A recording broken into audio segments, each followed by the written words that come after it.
Good morning बच्चों। देखिए आज हम लोग पढ़ने वाले हैं केमिस्ट्री 10th क्लास का। और केमिस्ट्री 10th क्लास में पढ़ेंगे एकल विस्थापन अभिक्रिया। एकल विस्थापन अभिक्रिया।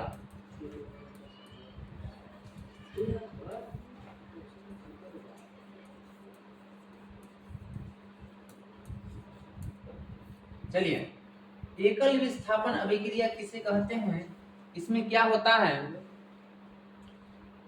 समझेंगे अभी। देखिए एकल विस्थापन अभिक्रिया में क्या होता है कि कोई एक तत्व रहता है, ठीक ना।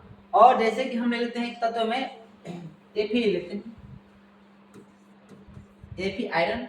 और कोई एक तत्व किसी यौगिक के साथ क्रिया करेगा। किसके साथ क्रिया करेगा? यौगिक के साथ। याद रखना है कि एक तत्व रहेगा और एक क्या रहेगा, इसमें यौगिक रहेगा। यौगिक में हम लोग लेते हैं क्या, CuSO4 ले लिए। अब दोनों आपस में क्रिया करेगा। इतना याद रखना है कि ये क्या है, तत्व, और ये क्या है, यौगिक। एक तत्व रहेगा, एक क्या रहेगा, यौगिक रहेगा। और दोनों आपस में क्रिया कर अपने से क्या करेगा कि आयनों को अदला बदली करेगा। क्या करेगा? आयनों को अदला बदली, यानी कह सकते हैं कि विस्थापित कर देता है। एक तत्व दूसरे तत्व को क्या कर देगा, विस्थापित कर देगा। तो हम लोग बोलेंगे यहाँ पर, एक मिनट, जैसे कि यहाँ पर FeCuSO4 है, तो हम लोग को बन जाएगा FeSO4 और हम लोग को बचेगा क्या, कॉपर बच जाएगा। यहाँ देखिए Fe क्या किया है, Fe क्या किया है, Fe किया है हम लोग का कॉपर को क्या कर दिया है, विस्थापित कर दिया है।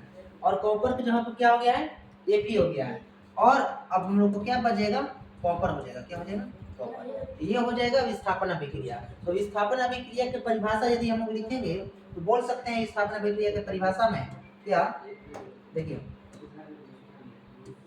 नहीं दिख रहा है ना,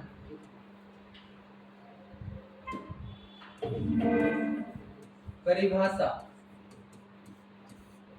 किसे बोलते हैं, विस्थापन अभिक्रिया बोलेंगे जब कोई तत्व किसी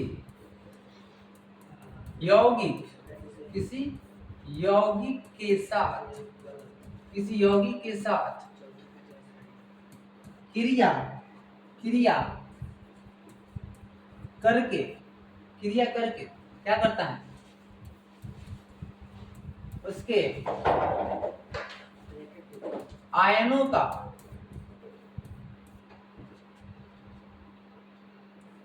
आदान प्रदान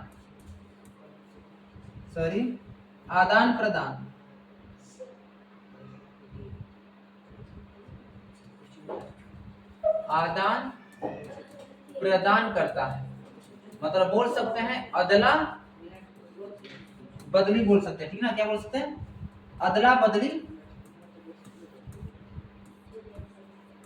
करता है। क्या कहते हैं, एकल विस्थापन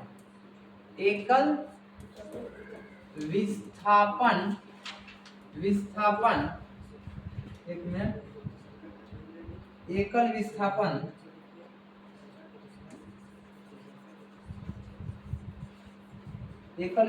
ठीक ना, विस्थापन अभिक्रिया कहते हैं। तो याद रखना है कि इसमें एकल विस्थापन अभिक्रिया पहचानने के एक ही तरीका है। एक क्या रहेगा, हम लोग का तत्व रहेगा और दूसरा क्या रहेगा, यौगिक रहेगा। ये समझ में है। इसी के जस्ट हम लोग का एक होता है, कौन सा, क्या होता है, द्विविस्थापन अभिक्रिया। द्विविस्थापन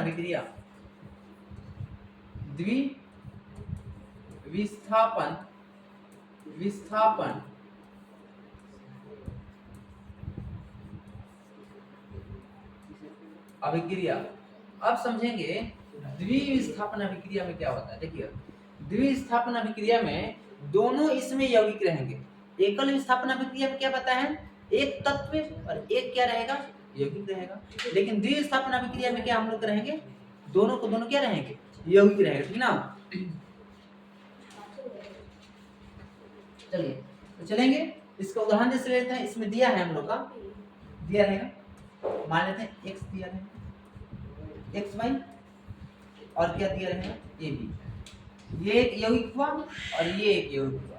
यौगिक किसे बोलते हैं, जब दो तत्व आपस में क्रिया कर लेता है तो उसे क्या बोलते हैं, यौगिक।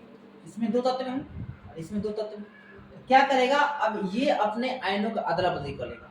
विस्थापन अभिक्रिया में, एकल विस्थापन में क्या कर रहा था, स्थान बदल रहा था, क्या कर रहा था, स्थान बदल रहा था, लेकिन इसमें अपने आयनों को क्या कर लेगा, अदला बदली कर लेगा, ठीक है ना। तो हम लोग का बन जाएगा, क्या बन जाएगा, देखिए इसमें बन जाएगा एक्स बी के साथ कर लेगा तो हो जाएगा एक्स बी प्लस वाई ए। ये हो जाएगा हम लोग का, ये हो जाएगा द्विविस्थापन अभिक्रिया, विस्थापन अभिक्रिया। इसमें जाने पहचानने का बहुत आसान तरीका है कि द्विविस्थापन अभिक्रिया में दो यौगिक रहेंगे, लेकिन एकल विस्थापन अभिक्रिया में एक यौगिक और एक तत्व रहेंगे, ठीक ना। जैसे हम उदाहरण लेंगे, ठीक ना, जैसे क्या दे देगा, NaCl, सोडियम क्लोराइड को किसी क्रिया करा लेंगे हम लोग, सिल्वर नाइट्राइड ऑक्साइड से, ठीक ना। तो सिल्वर का हम लोग का क्या हो जाता है, AgNO3, ये हो जाएगा, ठीक ना। अब ये दोनों क्या करेगा, आपस में आयनों का अदला बदली। एक बार फिर से बता रहे हैं कि द्विस्थापन अभिक्रिया में आपस में आयनों का अदला बदली तत्व करते हैं, और एकल विस्थापन अभिक्रिया में क्या करते हैं, स्थान बदलते हैं, क्या करते हैं, स्थान बदलते हैं। इसमें क्या हो जाएगा, देखिए हम बोले हैं यहाँ पर जो था, एक मिनट देखिए ये क्या हुआ है, ये हुआ है ना, जो x था किसके साथ किया है क्रिया, b के साथ, और जो y है किसके साथ किया है, a के साथ किया है। ठीक उसी तरह से यहाँ भी हम लोग का आ जाएगा, जो Ag रहेगा, चलिए Na है किसके साथ कर लेगा, Na है किसके साथ कर लेगा, NO3, और जो Cl है किसके साथ कर लेगा, Ag के साथ। अब हम लोग इसे क्या हो जाएगा, हम लोग का लिखेंगे AgCl। अब AgCl क्यों, Cl पहले क्यों लिखे, Cl पहले हम क्यों लिखे हैं, इसको समझने के लिए आप लोग को सक्रियता श्रेणी याद रखना होगा। कौन सा श्रेणी, सक्रियता श्रेणी याद रखना होगा। देखिए याद रखिएगा, सक्रियता श्रेणी, सक्रियता श्रेणी, सक्रियता श्रेणी क्या होता है, ये आप लोग को हम क्या करेंगे, अगली क्लास में बताएंगे, ठीक ना। चलिए उसके बाद हम लोग को क्या बचेगा, ये बच जाएगा, एक मिनट रुकिए, चलिए ठीक है। उसके बाद हो जाएगा हम लोग का, अभी बोले हैं Ag, देखिए हम AgCl हो गया तो क्या बचेगा, NaNO3, तो बोलेंगे NaNO3, ये हम लोग का क्या हो जाएगा, कौन सा अभिक्रिया, तो द्विविस्थापन अभिक्रिया, द्विविस्थापन अभिक्रिया, ठीक ना। चलिए तो इसका क्या कहलाता है कि परिभाषा हम लोग को क्या लिखेंगे, ठीक ना।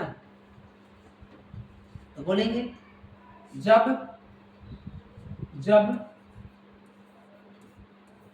दो यौगिक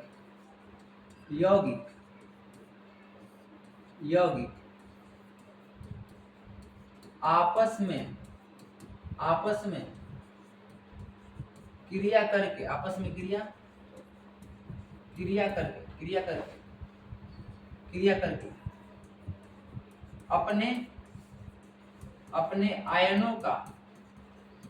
अपने आयनों का क्या करते हैं,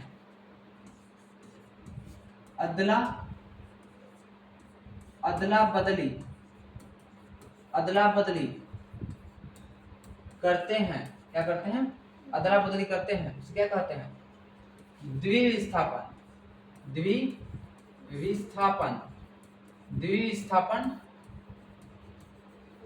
अभिक्रिया कहते हैं, ठीक ना।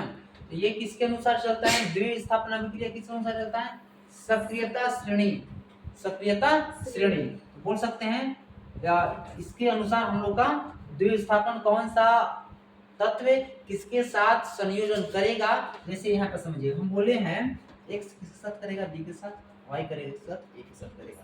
ठीक उसी तरह से यहाँ पर हुआ क्या है, जैसे कि Na Ag के साथ होना चाहिए था, Na हम लोग का Ag तो हुआ है, ठीक ना, लेकिन हम लोग पहले लिखे क्या है ClAg, मतलब कि क्लोरीन और जो सिल्वर था क्रिया कराए हैं, तो हम लोग क्या हो गया है Ag सील हो गया, सिल्वर और क्लोराइड हो गया, ठीक ना। उसके बाद क्या बचा है NaNO3 बचा है। ठीक है, चलिए इससे क्या कीजिए आप लोग पहले नोट कीजिए, ठीक ना, उसके बाद हम लोग क्या आगे समझते हैं।